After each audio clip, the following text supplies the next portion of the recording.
Hey, I'm Amy Walker, small business strategist, and welcome to Business Coach Reacts to Bombas building a $225 million business based on the principle of giving.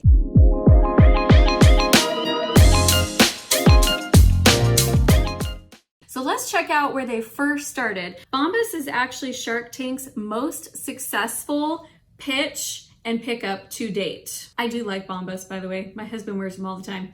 They last a really long time. So one of the things I love about this is that some of the best, fastest growing businesses right now, they're not actually new concepts. They're figuring out how to take something that's already there, already has a market, and finding a way to make it better. Think about Lyft and Uber. Taxis already existed, but they figured out how to make them more convenient. Airbnb, people were already staying at hotels. Now they found a way to make it more convenient. So not a new concept, but just making it better. Bombas are athletic leisure socks engineered to look better, feel better, and with a mission to help those in need. Thank you, sir. Appreciate it. One of the things that I find funny here is all these guys taking off their socks and shoes to put on new socks. But like, hey. We started with Peruvian Pima cotton. This is a natural fiber that wicks moisture, breathes, stays warm in the winter, and cool in the summer. Up by the toes, we got rid of that annoying seam that's always causing irritation, creating our Invisitoe. In the midfoot area, we created our proprietary honeycomb arch support system and added our ultra comfortable performance footbed.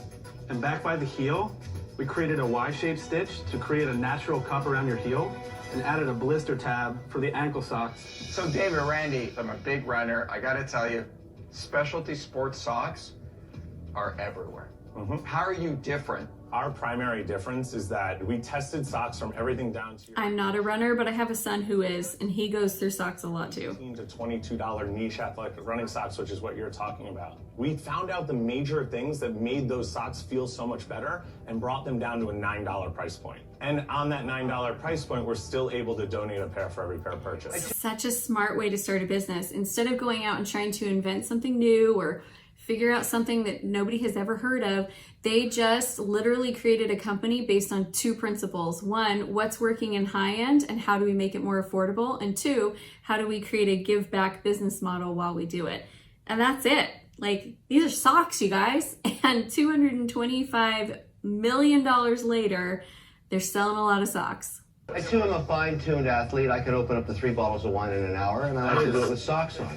But I have a question philosophically about this idea of giving something away every time you sell. You have to double your sales to give me the equivalent returns that I get from a company that's not doing the same thing. Or your sales double because of the goodwill that you're putting out there. Okay, so do we agree with that you have to double your sales in order to give the same return? I actually am going to say no to that because they're getting so much publicity through the process of giving back. So let's listen to, we're gonna shift here, and now we're gonna go into them kind of talking about their business model and their strategy. In early 2011, I was working at a media company, and I came across this quote on Facebook that said that socks were the #1 most requested clothing item at homeless shelters.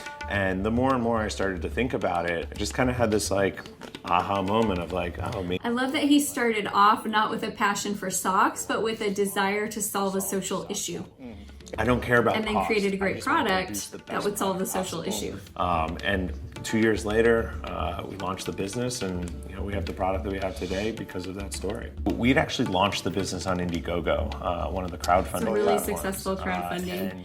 So one thing with the crowdfunding that a lot of people think is they think of it like free money. They probably, and I don't know their numbers, but they probably invested maybe $20,000, $30,000 to market the Indiegogo campaign. And that's something, if you're considering crowdfunding, you need to understand that you have to go into it with money in order to, because it's basically a marketing campaign where instead of marketing for sales, you're marketing for investment dollars, but you can't run a marketing campaign for free. So just, keep that in mind. Crowdfunding is really cool, but sometimes people throw up crowdfunding and they try to make it free and it flops. Because of that, Shark Tank actually found us. And so we didn't go to any open casting calls. They have a recruiting team, and they called us and they said, hey, would you be interested in being on the show? And we were like, of course. We've been growing like a rocket ship ever since. And, and he'll tell you this too. He's like, you guys are the new age. He's like, I'm the old school. I know retail and I know wholesale, but because we're not really doing This right here, like a mentor, you guys, a mentor is the most powerful thing. Everybody should have a mentor. Now, not everybody has to find their mentor on Shark Tank, but somebody who knows parts of business that you don't know. And what I love about this is that he doesn't know everything they need in order to be successful. He's not an e-commerce guy, he's a retail guy. But he knows about so many different parts of business that they, probably don't. Sounding Board as a leader, as a mentor for how do we grow the organization, how do we think about capitalization, when is the right time to bring in a strategic partner who can help take the business from 50 million to 500 million. And he's also been he's been a megaphone. Every opportunity he gets, oh my gosh, whether it's so the helpful front covering, to have somebody who's just like out there promoting you. Now, you might not have someone famous to be your megaphone, but guess who you do have?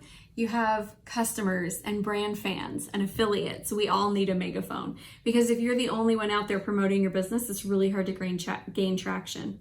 Good Morning America, he's always talking about our brand and seeding it, and it's just another touch point for the consumers to keep us as top of mind. When we started this company 5.5 years ago, we had a goal of donating 1 million pairs of socks, and this year we're going to do. That's so cool. They have donated 25 million pairs. That's awesome.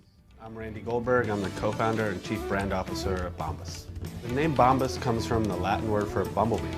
Bees are altruistic animals. They live in a hive. They work together to make their world. I love this too, because how many of you have ever felt like it's so hard to come up with a business name that's not already taken? Love that idea. Just pick a concept that you like and find the translation. It has nothing to do with socks. Sometimes we're so literal, and then we're spending hours and hours trying to search for a business name and can't find one.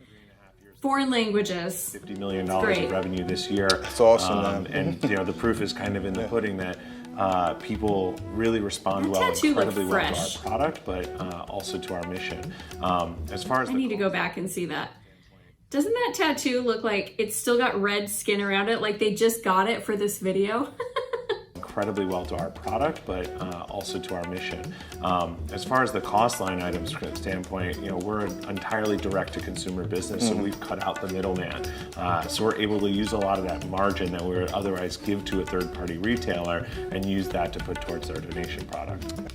One key thing that we do as a team is that we volunteer our time. We're not just donating socks, we're donating hours, and we're donating parts of our lives during the work week to go and connect with the shelters and organizations that we support through our sock donations. So we're handing out socks, we're serving food, we're walking around on the streets. I think I want to go buy more Bombas socks. Who are really invested in improving the community. I love we want this. to be very closely connected to that so that we understand why we're all here and why we're doing what we do. This is what I'm talking about. I'm telling you, if they had come in without this element of giving back and without this element of community and without this, social, solving a social issue, I don't know that they would have, I don't think they would, well, I'm not even gonna say I don't think. They would not have had this traction, because the reason their crowdfunding did so well is because they had the buy one, give one model, which wasn't a new model, by the way. Tom's had already been doing it, so it wasn't a new model, but the buy one, give one model. And then the second thing that they did was that got them Shark Tank, and then Shark Tank opened the door for everything else. So their whole model of take something that is already being done, already proven, do it for less, and do it with a social purpose. Like, that is what has brought them everything here. And then they've kept themselves out in front of their community members and their audience. I love it. I think this is such a fascinating case.